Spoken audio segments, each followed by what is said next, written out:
Hey guys, this is Dan with Gears and Gadgets. Thank you very much for tuning in. This is my Shoei RF-SR. Now, I've been riding with this helmet for, well, May of this year will be 2 years. But I am not going to be doing a review on only the Shoei RF-SR. I am also going to be doing a review of a new Shoei as well. Going into this season, I know that I want to have something different. And thanks to a new partnership with Get Lowered Cycles, I will link them in the description down below, I have the opportunity here, which, by the way, I was going to be getting this helmet anyways, so this relationship kind of sparked up at the perfect time, and they just gave me a little deal, so I still paid for this helmet. This is the Shoei RF-1200. And the reason I wanted this helmet is because I know between the two of these that people are going back and forth all the time on which one they should go with. So these Shoeis are actually packaged up real nice. First you get the pin lock. You get your instructions and all that. Important warranty information. There is a 5-year warranty on these helmets. A couple Shoei stickers, how to install the pin lock. You have your little chin vent and the nose piece. We'll go ahead and pull this out of the bag here. And yes, I went with a white helmet. I was unsure if I wanted to go with a white helmet. I've kind of thought about that probably longer than I would like to admit. I'll toss this stuff off to the side.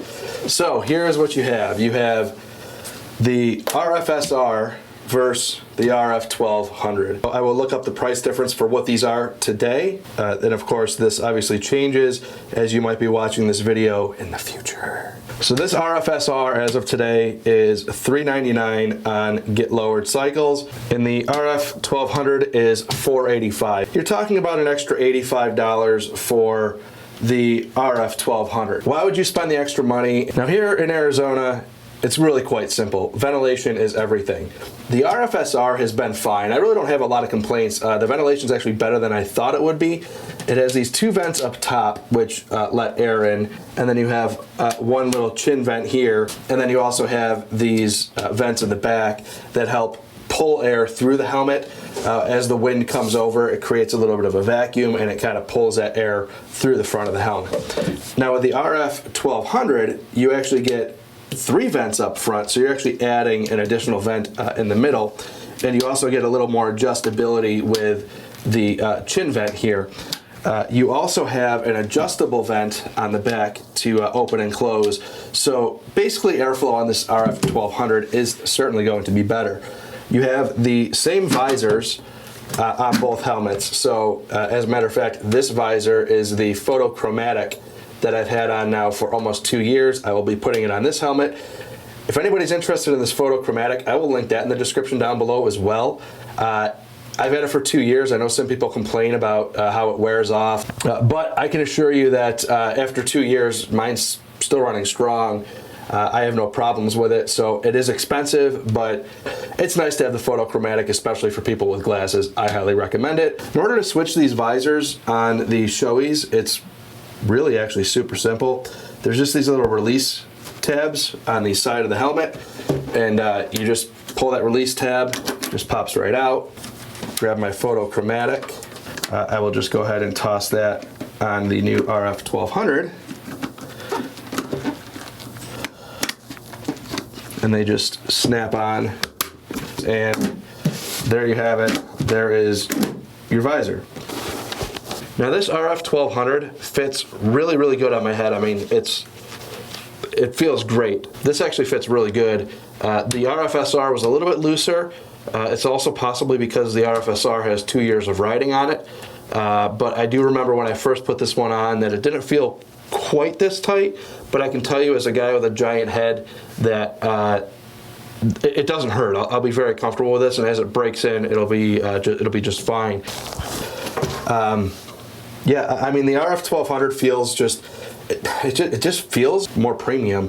The RF-1200 definitely has a different liner to it, and it's a more premium wicking material. I'll just pull these liners out so I can show you.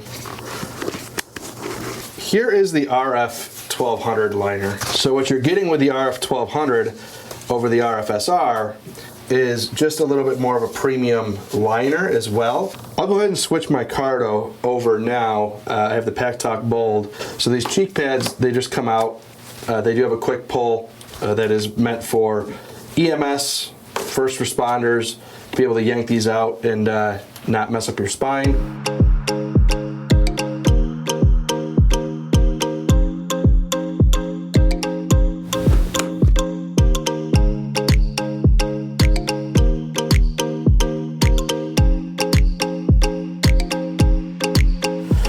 So now I'm going to take this out to the road and I will tell you really the difference between RF-1200 and how it compares to my couple years of riding with the RF-SR. So let's go out and hop on the bike.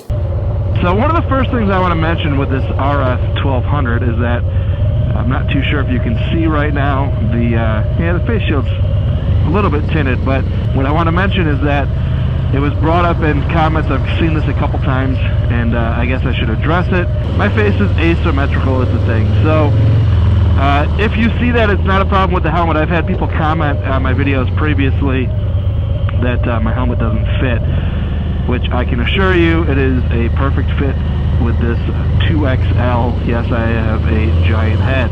So the audio is also not going to be as good as my normal videos because I've yet to do any sort of outfitting this helmet for moto vlogging.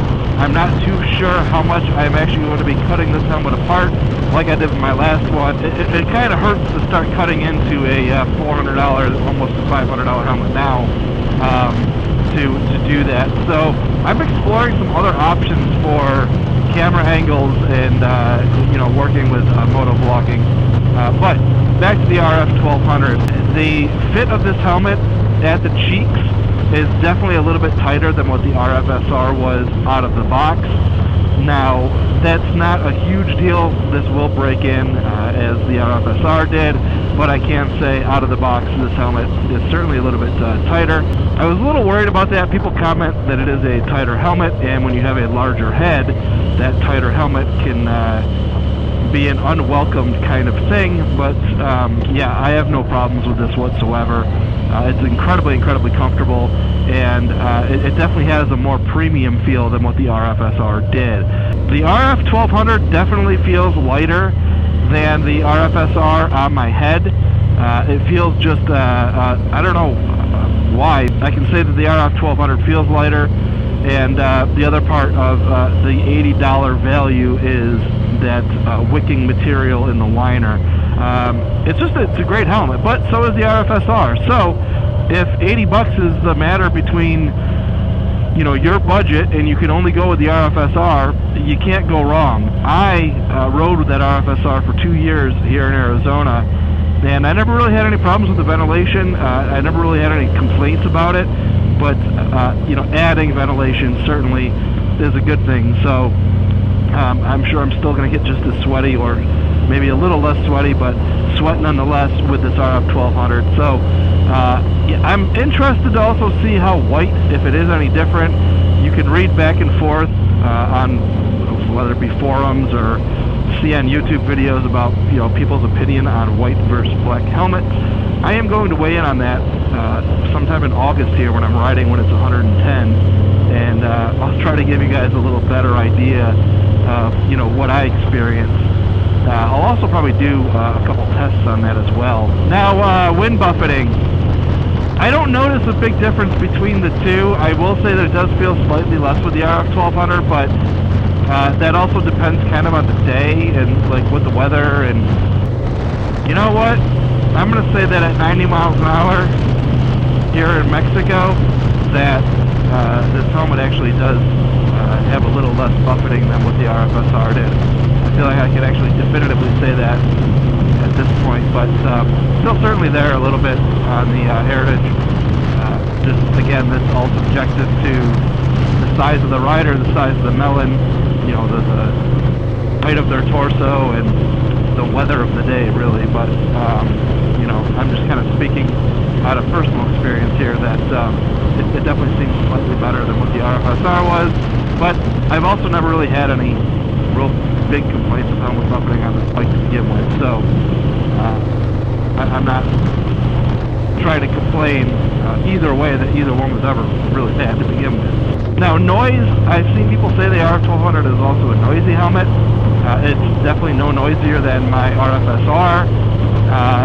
As far as wind noise goes, I can hear a little bit, but really nothing crazy. If anything, I'd say it might even be a little quieter.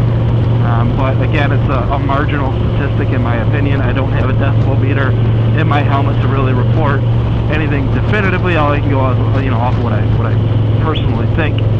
So getting out on the road here, talking about ventilation, that's the big reason why I went with this RF-1200 as an upgrade to my RF-SR. The ventilation options on this are just a little bit greater. You have a little more customizability. So this chin bar here has 2 levels of open and close. So you can actually really dial in exactly how much air you want coming in up and over the visor. You also have the addition of this forehead vent, which the RF-SR does not have, and then you also have 2 different levels of open and close on the upper part of the forehead, which gives you that adjustability to what you really might need at that time. And you also have open and closing vents on the rear, or one large vent on the rear, which will help pull that air over the helmet. So, as you're riding, it creates a bit of a vacuum out of the rear of the helmet and pulls air through the entire helmet. So, it's definitely a much more comfortable as far as airflow helmet goes. But I will say that the RF-SR, for the configuration that it has, I expected it to perform really poorly as far as airflow, and I was pleasantly surprised with that helmet. That setup was really quite awesome. I had no problems with it for 2 years of riding. Now, line of sight.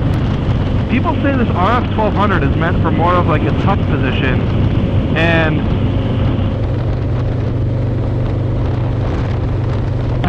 I mean, for upright riding, I don't think it has any worse visibility at all. I mean, I don't even notice the slightest of difference between this and the RF-SR as far as head checks or having to look down to see the speedometer. Matter of fact, I never really ride with the nose guard, and it's a little bit, but I don't know. I would not in a million years tell somebody that was looking at spending the money for the RF-1200 that might think, I really don't want to have that tuck position. I'd rather have the RF-SR, which is designed for an upright position.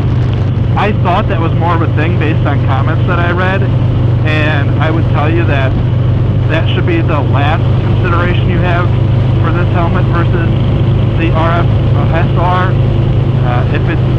If it's there as far as line of sight goes, in my opinion, it's incredibly minimal. I don't know. So stay tuned for certainly some more hotter days where I will get into the ventilation on this RF-1200. And for right now, I will just wrap this thing up.